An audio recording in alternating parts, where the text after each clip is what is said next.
السلام علیکم ورحمۃ اللہ وبرکاتہ۔ بسم اللہ الرحمن الرحیم۔ محترم ناظرین و سامعین، سنت کی راہ یوٹیوب چینل میں آپ کا استقبال ہے۔ آج ہم ایسے 10 غلط مسائل کے بارے میں بات کریں گے جن کو لوگ غلط ہی نہیں سمجھتے۔ تو چلیے آج کا ویڈیو شروع کرتے ہیں۔ نمبر 1، بعض لوگوں کا یہ دستور ہے، وہ کہتے ہیں کہ جس روز گھر سے بونے کے واسطے اناج نکلتا ہے اس روز دانے نہیں بناتے۔ ایسا اعتقاد رکھنا بالکل گناہ ہے، اس خیال کو ختم کرنا ضروری ہے۔ نمبر 2، کچھ لوگ کہتے ہیں ایک ہاتھ میں پانی اور ایک ہاتھ میں آگ لے کر نکلنا منحوس ہے، اس کی کوئی اصل نہیں۔ نمبر 3، کچھ لوگوں کا کہنا ہے کہ قینچی نہ بجاؤ ورنہ آپس میں لڑائی ہو جائے گی، اس کی بھی کوئی اصل نہیں۔ نمبر 4، لوگوں کے درمیان یہ بھی مشہور ہے کہ 2 آدمی ایک کنگھی نہ کرے، نہیں تو دونوں میں لڑائی ہو جائے گی، یہ بات بھی صحیح نہیں ہے۔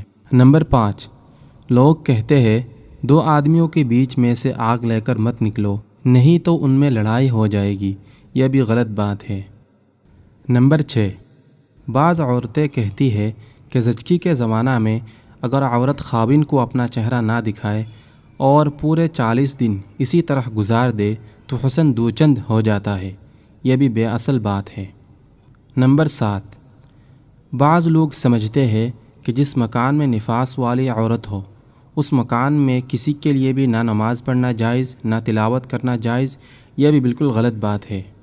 نمبر 8، بعض جگہ یہ دستور ہے کہ بچہ پیدا ہونے کے بعد جب تک بچہ کے کان میں اذان نہ دی جائے زچہ کو کوئی چیز کھانے کی نہیں دیتے، خواہ فاقہ سے 2 روز گزر جائے، شریعت میں اس کی کوئی اصل نہیں، بلکہ ایسا ضروری سمجھنا گناہ اور کھلا ظلم ہے۔ بچہ کے کان میں اذان پڑھنا سنت غیر مؤکدہ ہے، لیکن اس کے لیے کوئی شرط نہیں ہے۔ نمبر 9، اسی طرح بعض جگہ یہ بھی رائج ہے کہ زچگی کے ایام میں شوہر دوسرے مردوں سے مصافحہ نہیں کر سکتے، یہ بھی بالکل بے اصل اور من گھڑت بات ہے۔ حالت نفاس میں عورت کے بھی ہاتھ ناپاک نہیں ہوتے، اس کو بھی مصافحہ کرنا درست ہے، عورتوں سے وہ مصافحہ کر سکتی ہے۔ نمبر 10، بعض جاہل لوگ یہ سمجھتے ہیں کہ اگر عورت زچاخانہ میں مر جائے تو بھوتنی ہو جاتی ہے، یہ بالکل غلط بات ہے۔ ایسا عقیدہ رکھنا ہرگز صحیح نہیں ہے، بلکہ حدیث میں آیا ہے کہ ایسی عورت شہید ہوتی ہے۔